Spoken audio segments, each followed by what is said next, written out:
Good morning everyone. आज हम लोग नागरी लिपि के अभ्यास प्रश्न करेंगे, ठीक है। कुछ लोगों से अभी कुछ क्षण पहले हम सारांश सुनने का कोशिश किए थे, बट सभी लोग नालायक, बेहया और क्या क्या है पता नहीं। हाँ, बेशरम, जो दांत दिखाते हैं हर एक बात पे, वो तो महा बेशरम है। हाँ, तू भी दांत दिखा रहा है। हाँ, सब दांत दिखाता है,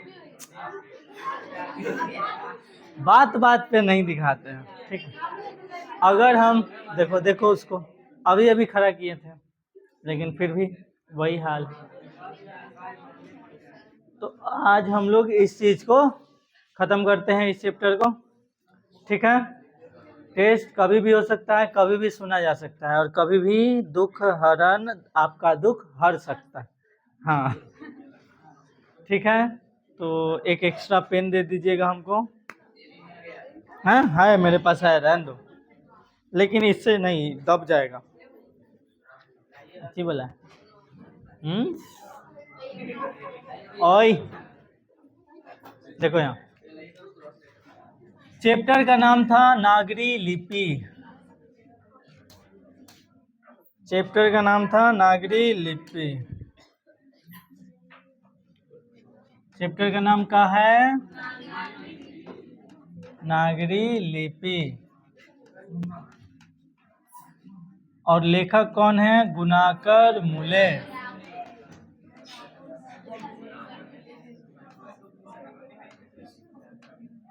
गुणाकर मुले, आ जाओ।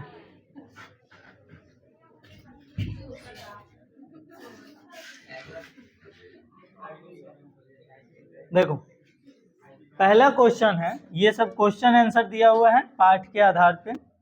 देवनागरी लिपि के अक्षरों में स्थिरता कैसे आई?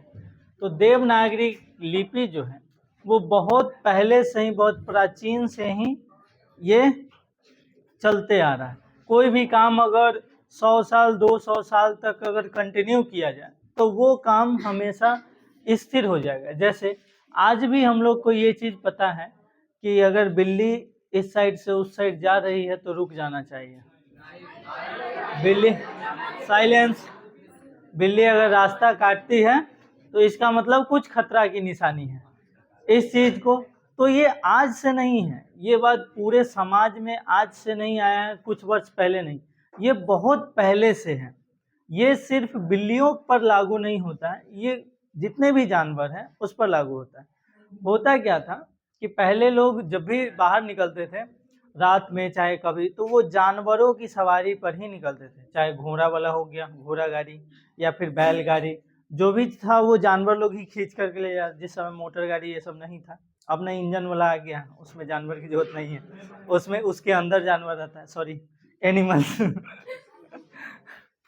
तो उसमें क्या होता था कि वो सब जानवर ना, जब किसी का आंख चमकता था तो उसको लगता था कि कोई खतरनाक जानवर सामने है, तो वो रुक जाता था या फिर पीछे की ओर भागने लगता था। एक बार ऐसे ही मेरे सामने दूरा पर बांधा हुआ था और वहां पे एक सांप आया और वो एकदम कूद रहा है, सबको पता ही नहीं चला कि वो आखिर कूद कह रहा है, बहुत एकदम लग रहा था कि खुटा उठा उखाड़ देगा, और वहां पर था सांप। तो उस, हम जो बोल रहे हैं उस पर ध्यान दो। तो जो जानवर होता है उसको जो भी खतरा होता है वो उसके पीछे भागता है, पीछे हटना चाहता है, या क्योंकि उसको पता चल जाता है। जानवरों के अंदर सूंघने की शक्ति अधिक होती है, पहचानने की शक्ति अधिक। हम लोग को लाल, पीयर, हरियर, ब्लू सब कलर दिखाई देता है, उसको सिर्फ और सिर्फ ब्लैक एंड व्हाइट दिखता है और कुछ नहीं दिखता। ऐसे करेगा। हाँ, साइलेंस। उसको ब्लैक एंड व्हाइट दिखता है, पुराने जमाने की टीवी नहीं था उस तरह से, जानवर लोग को नहीं दिखता। अब इसको पूछो कैसे पता चला, हमको कैसे पता चला? जैसे बाकी सबको पता चलता है हमको भी वैसे ही पता चला। चलो देखो इधर। तो उसी तरह देवनागरी लिपि के अक्षर बहुत पुराने समय से, बहुत पहले से ही यूज होते आ रहा है और बहुत सारे लोग इसको अपना लिए। तो धीरे धीरे धीरे धीरे कई सालों के यूज के बाद इसमें स्थिरता आ गई और हमेशा ये यूज होने लगा। देवनागरी लिपि में कौन कौन सी भाषाएं लिखी जाती है? हिंदी, संस्कृत, नेपाली और प्राकृत। ठीक है, तो ये सभी भाषा इसमें लिखी जाती है। लेखक ने किन भारतीय लिपियों से देवनागरी का संबंध बताया? तो नंदी नागरी। किससे? नंदी नागरी जो कहाँ दक्षिण भारत में था, और जो मलयालम, कन्नड़, तमिल और तेलुगु, ये 4 भाषा वो भी लगभग मिलता जुलता है देवनागरी लिपि से। किसी को कोई दिक्कत? नंदी नागरी किसे कहते हैं? किस प्रसंग में लेखक ने उसका उल्लेख किया? तो दक्षिण भारत में देवनागरी लिपि को ही नंदी नागरी लिपि के नाम से जाना जाता था। और उन्होंने ये किस प्रसंग में लेखक ने इसका उल्लेख किया? क्योंकि दक्षिण भारत के जितने भी शासक थे उन सभी के लेखों पर देवनागरी जैसा ही सेम टू सेम लिपि मिला है, बस थोड़ा मोड़ा कुछ कुछ शब्द अलग थे। और वहाँ के लोग बताते हैं कि इस लिपि को क्या बोलते हैं? नंदी नागरी। नांदेड़ के राजा के लेख पर कुछ मिला है, तो वो संभावना लगाते हैं कि नांदेड़ जो नाम था उसी के नाम पर नंदी नागरी नाम पड़ा है। आगे देखिए, नागरी लिपि के आरंभिक लेख कहाँ प्राप्त हुए हैं? इनके विवरण दें। नंदी नागरी के प्रारंभिक लेख कहाँ प्राप्त हुए हैं? कहाँ प्राप्त हुए थे? दक्षिण भारत में। और दक्षिण भारत के शासकों के जितने भी अभिलेख मिले हैं, चाहे वो ताम्रपत्र मिला हो या फिर शिलालेख मिला हो, सब पर किस लिपि का चिन्ह अंकित था? ब्राह्मी और सिद्धम लिपि की तुलना में नागरी लिपि की मुख्य पहचान क्या है?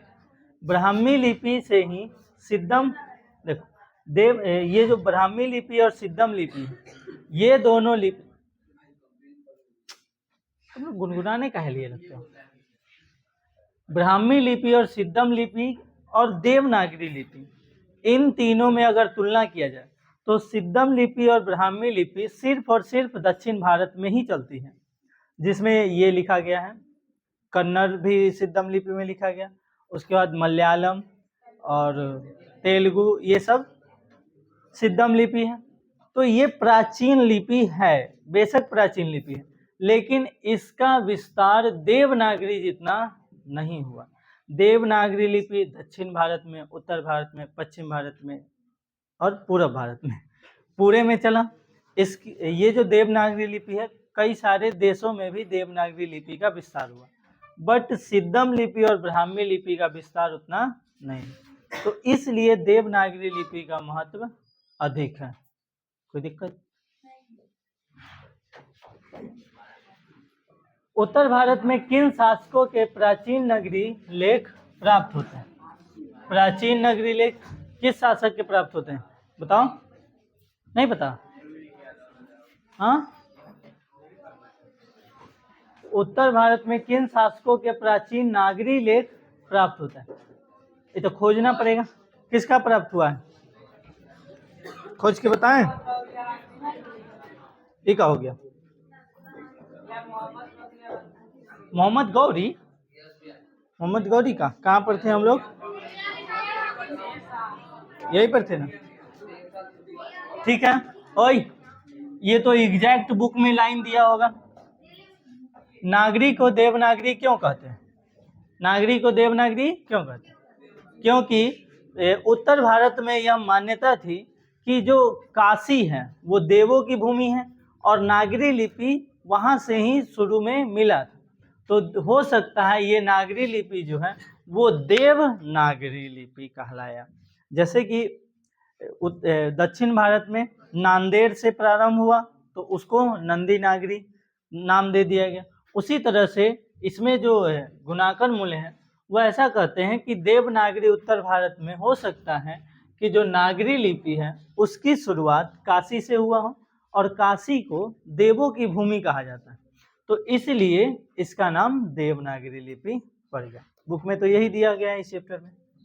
आगे देखें, नागरी की उत्पत्ति के संबंध में लेखक का क्या कहना है? पटना से नागरी का क्या संबंध लेखक ने बताया है। पटना से नागरी के बारे में क्या संबंध बताया है, किसने? लेखक ने। इस चैप्टर में जो भी लेखक जी ने बताए होंगे कि नागरी लिपि का क्या संबंध है। हाँ, स्टैंड अप। ओए शांत रहो, आखिर तुम कर क्या रहा था? ओए, वो बोलेगा ना, बाकियों को बोलने की क्या जरूरत है, उससे ना पूछ रहे हैं। बोलो क्या कर रहा है?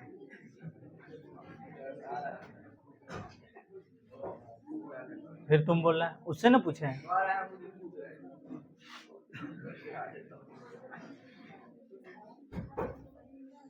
जिससे पूछेंगे उसके अलावा कोई नहीं बोलेगा। क्या कर रहा था, जल्दी बोलो, जोर से। कुछ नहीं कर रहा था ना? हाँ, तो इसलिए तुम खड़ा रहेगा। कुछ करना था, इधर ध्यान देना था। नागरिक उत्पत्ति के बारे में जो भी चीज लेखक ने बताए होंगे इस चैप्टर में पटना से संबंधित, जैसे पटना का पुराना नाम पाटलिपुत्रा था, ठीक है, वहां पे चंद्रगुप्त मौर्य पाटलिपुत्र राजधानी बनाया था। तो जितने भी जो उनके भी जो अभिलेख मिले हैं, शिलालेख मिले हैं, उस पर भी नागरी लिपि का चिन्ह अंकित था।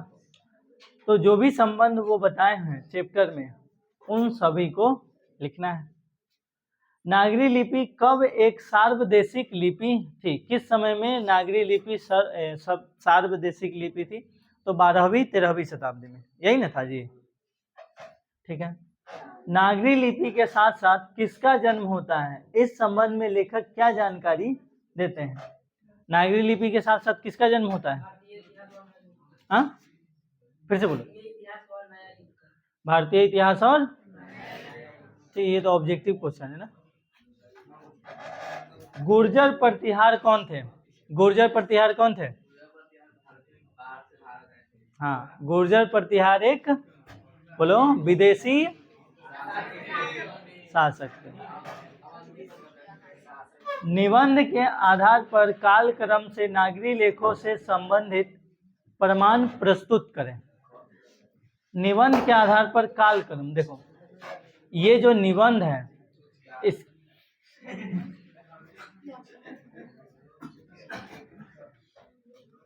ये जो निबंध है, इसके आधार पर आप कुछ प्रमाण प्रस्तुत कीजिए। जैसे कि इसमें बताया गया है कि इस बुक में नागरी लिपि मिलता है, इस समय में ये बुक लिखा गया, तो हो सकता है कि इस समय में नागरी लिपि का उद्गम हो चुका था। उसी तरह से आप एक प्रमाण, जैसे कि कोई क्वेश्चन है और उसको सिद्ध करते हैं तो कोई ना कोई प्रमाण बताते हैं। जैसे कोई भुजा निकालना है, तो मैथ्स में इसका बाइनोमियल थ्योरम, नहीं, ये कौन सा प्रमेय था? त्रिभुज वाला। हाँ, पाइथागोरस प्रमेय। पाइथागोरस प्रमेय का नाम देकर के हम लोग सिद्ध करते हैं, कोई एंगल निकालना होता है या फिर कोई भुजा निकालना होता है। तो उसी तरह से इसमें अगर बताया जा रहा है कि देवनागरी लिपि है, तो उसमें कोई ना कोई एक प्रमाण दीजिए कि ये शुरुआत कहाँ से हुआ। आपको कैसे पता चला कि इसी समय से शुरुआत हुआ? नागरी लेखों से संबंधित प्रमाण प्रस्तुत करें। जैसे अगर हम बोलेंगे कि ये चीज है, अगर हम बता रहे हैं कि देवनागरी लिपि बहुत सारे जगहों पे बोली जाती है, नेपाली भाषा भी देवनागरी लिपि में लिखा हुआ है, तो एक प्रमाण देना होगा कि हाँ, ये जो बुक है ये देवनागरी लिपि में लिखा गया और ये नेपाली भाषा में लिखा गया। तो कोई एक लिखित साक्ष्य के बारे में भी इसमें बताना है, ठीक है। जैसे कि अभी ये क्या था, 4 गो वेद है हम लोग का, चारों वेद को भी देवनागरी लिपि में स्थानांतरित किया गया था, कन्वर्ट किया गया था देवनागरी लिपि में। किस शताब्दी में किया गया था वो ध्यान में नहीं था। आगे देखो, पाठ के आसपास यानी आस पड़ोस से है। भाषा और लिपि में क्या अंतर है? भाषा और लिपि में क्या अंतर? लिपि जो है वो लिखने के तरीका को बताता है, उसके अक्षर कैसे होंगे, उसकी मात्राएं कैसे होगी, ये लिपि बताता है, जबकि भाषा ये चीज नहीं बताता है। इस विषय पर शिक्षक से चर्चा करें। हाँ, वो मकुरदाना ये सब लेकर के आना, चर्चा किया जाएगा। मिश्री और बादाम, सॉरी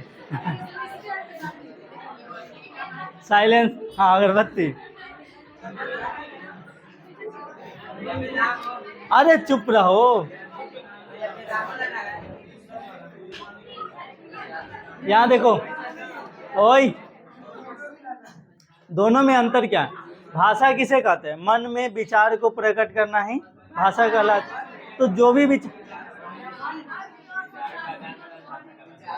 हाँ वही ठीक है, उसको प्रकट करना या आदान प्रदान को ही भाषा का, ठीक है, इसी चीज को भाषा कहते हैं। अब उस भाषा का आदान प्रदान कई तरीकों से हो सकता है। लिख करके भी हो सकता है, बोल कर, इशारा से भी, ओए हो गया, इशारा से भी हो सकता है, ठीक है, लिख कर, बोल कर और सांकेतिक, 3 तरह से हो सकता है।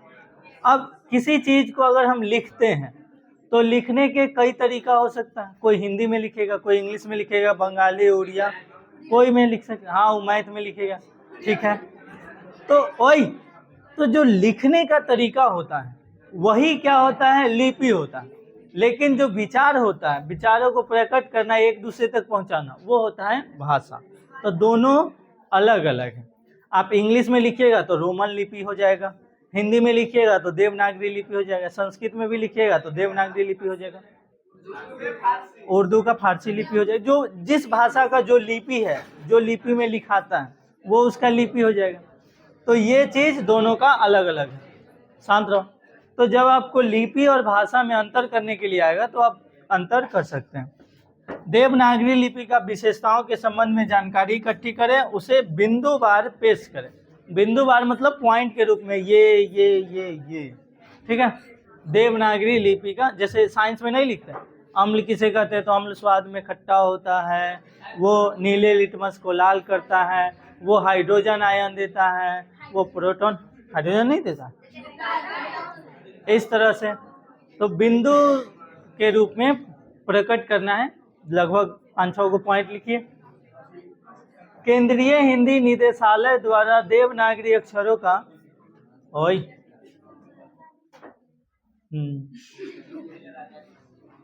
देवनागरी अक्षरों को मानक रूप निर्धारित किया गया है, उसे उपलब्ध करें और उसमें किए गए सुधारों को चिन्हित करें।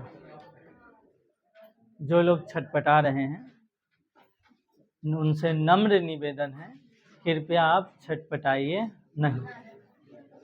नहीं तो कब ये नम्र निवेदन क्रूर निवेदन में बदल जाएगा, कुछ कहा नहीं जा सकता, ठीक है। तो कृपया करके यहाँ ध्यान दें। केंद्रीय हिंदी निदेशालय द्वारा देवनागरी अक्षरों का मानक रूप निर्धारित किया गया, उसे उपलब्ध करें और उसमें किए गए सुधारों को चिन्हित करें। जैसे कि आज का जो अक्षर है, जरूरी नहीं है कि जिस समय शुरू हुआ था उस समय भी ऐसा ही अक्षर। जैसे कोई बच्चा अगर सीखना शुरू करता है तो वो आज जैसा क होता है उस तरह का नहीं लिखता है, उसको तेरह मेरा जैसे भी हो ऐसे लिख देगा। जैसे अगर मान लो सही क ऐसे होता है, वो इसी को उलट देगा, ऐसे करेगा, देखो क हो गया क, उल्टा सीधा लिख देता है। तो जरूरी नहीं है, जरूरी नहीं है कि जैसा आज दिख रहा है शुरू में भी वैसा ही था। तो इस क्वेश्चन में वही कहा जा रहा है कि शुरू में कैसा था वो बताइए और उसमें किस तरह का परिवर्तन किया गया वो बताइए। जैसे सारे शब्द को तो परिवर्तित नहीं किया होगा, सारे अक्षर को, कुछ अक्षर होंगे जिसको चेंज किया गया होगा, पहले कुछ और रहा होगा, बाद में कुछ और रहा होगा। तो कुछ को परिवर्तन अगर किया गया है तो उसको बताइए कि किस तरह से परिवर्तन किया गया। किसी को कोई दिक्कत नहीं होना चाहिए। आगे देखो, भाषा की बात, निम्नलिखित शब्दों से संज्ञा बनाइए। साइलेंस, ये आपका आया होमवर्क वाला। स्थिर, अतिरिक्त, स्मरणीय, दक्षिणी, आसान, पराक्रमी, योगी। इससे क्या बनाना है? निम्नलिखित पदों के समासविग्रह करें। समासविग्रह करना है इन सभी शब्दों का। धीरे धीरे पढ़ रहे हो, कोई बात नहीं, पढ़ लेना। निम्नलिखित शब्दों के पर्यायवाची लिखे, यो नहीं पढ़ा? हाँ तो ये बना लेना। निम्नलिखित भिन्नार्थक शब्दों के अर्थ स्पष्ट कर। भिन्नार्थक मतलब जिसका अर्थ भिन्न भिन्न हो, यही ना होता है।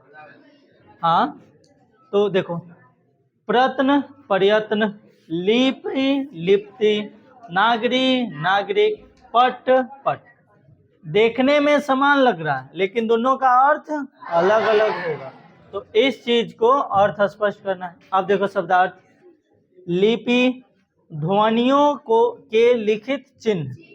लिपि का मतलब क्या होता है? ध्वनियों के लिखित चिन्ह, उसको लिखा कैसे जाता है वही क्या कहलाता है? लिपि। नागरी नगर की या शहर की। अनुकरण मतलब नकल करना, ठीक है। ब्राह्मी एक प्राचीन भारतीय लिपि जिससे नागरी आदि लिपियों का विकास हुआ। पोथियां पुस्तकें ग्रंथ, ना बोलते हैं कि अगर बहुत ज्यादा मोटा अगर बुक लेकर के आप बैठे हुए हैं पढ़ने के लिए, सब कहेगा पोथी लेके बैठ गया है पढ़ने के लिए, ठीक है। टकसाल जहां सिक्के ढलते हैं, कहाँ पे सिक्के ढले थे? लाहौर के टकसाल में, इस बुक में लिखा हुआ था जब चैप्टर पढ़ रहे थे, लाहौर के टकसाल में। तो टकसाल बोलते हैं जहां सिक्के ढलते हैं, जहां सिक्का बनाया जाता है। रामसिंह राम एंड सीता के लिए यूज आया। अस्तित्व पहचान सत्ता। हस्तलिप हाथ से लिखा हुआ। आदलेख विद्यानुराग विद्या से प्रेम। साइलेंस। तो ये हो गया आपका एक्सरसाइज। अब जैसे कि सुनो, बहुत सारे क्वेश्चन हैं, 5 गो चैप्टर खत्म हो गया, तो आप लोग का काम ये है कि रिवाइज कीजिए, क्वेश्चन बैंक से क्वेश्चन बनाइए, ऑब्जेक्टिव सब्जेक्टिव सब।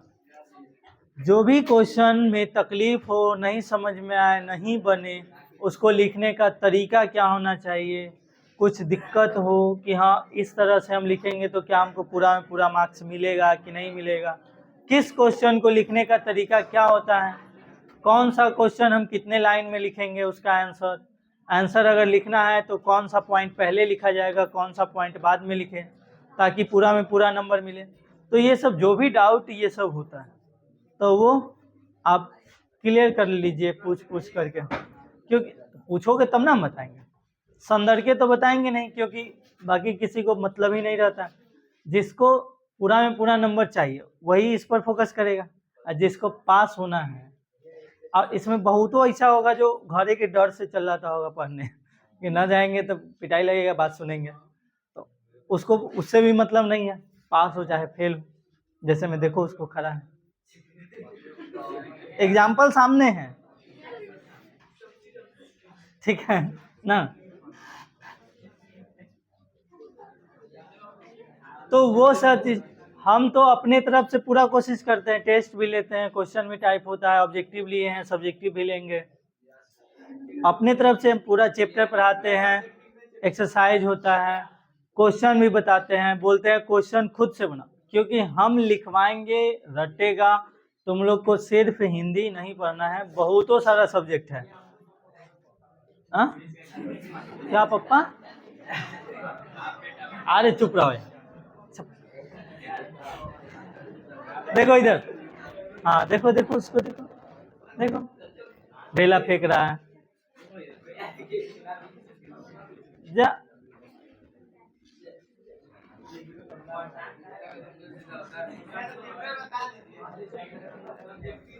तो ये जो भी ग्रामर वाला पोर्शन है इसको बना करके लाना, और बाकी जिस तरह का तुम लोग का लत लक्षण है, हम हिंदी का टेस्ट लेके छोड़ देते हैं, लत लक्षण तो पिटाने वाला जरूर है।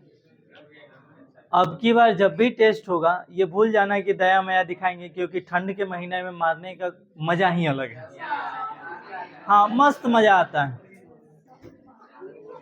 तो कृपया ईमानदारी से पढ़िए, जो भी क्वेश्चन नहीं बनता है उसके लिए हम स्वतंत्र हैं, आप स्वतंत्र हैं, पूछ सकते हैं जब भी हम दिख जाएं, तब भी पूछ सकते हैं, क्लास के अलावे। अगर हम क्लास में रहेंगे उस टाइम नहीं, ये वाला बताइए तो फिर क्लास नहीं होगा, ठीक है, क्लास के, ठीक है। तो फिलहाल आज के लिए इतना ही।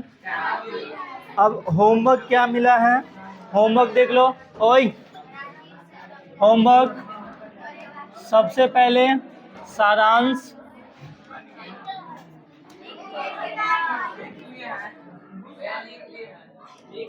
जो लोग लिख लिए हैं बहुत बढ़िया, और जो लोग नहीं लिखे हैं अभी तक, ओए, और जिसको हम देख लिए कहीं से देख करके लिखा हुआ, तो उसको तो हम बिना सुने पीटेंगे। कहीं से देख करके नहीं लिखना है, खुद से लिखना है, अपने से नहीं, बुक से भी देखकर नहीं लिखना है। आपको हम कहानी बताए हैं, कहानी पूरा पढ़ाए हैं, उसको एक बार फिर से पढ़ लीजिए अगर आपको लग रहा है कि कुछ भूल गए हैं हम उसमें से तो, और खुद से लिखिए। जो भी चीज़ उसमें याद आ रहा है, जितना चीज़ समझ आ रहा है, खुद से लिखिए। उसके बाद ओए, जितने भी व्याकरण वाला क्वेश्चन है, जितना भी व्याकरण वाला क्वेश्चन दिख रहा है, उस सब क्वेश्चन को बनाने का प्रयास कीजिए और बनाइए। उसके बाद शब्दार्थ, उसके बाद शब्दार्थ, और बाकी तो क्वेश्चन आंसर का टेस्ट हम ले ही लेंगे। तो फिलहाल आज के लिए इतना ही। होमवर्क आप लोग बना करके लाइएगा। थैंक यू, धन्यवाद, जय हिंद।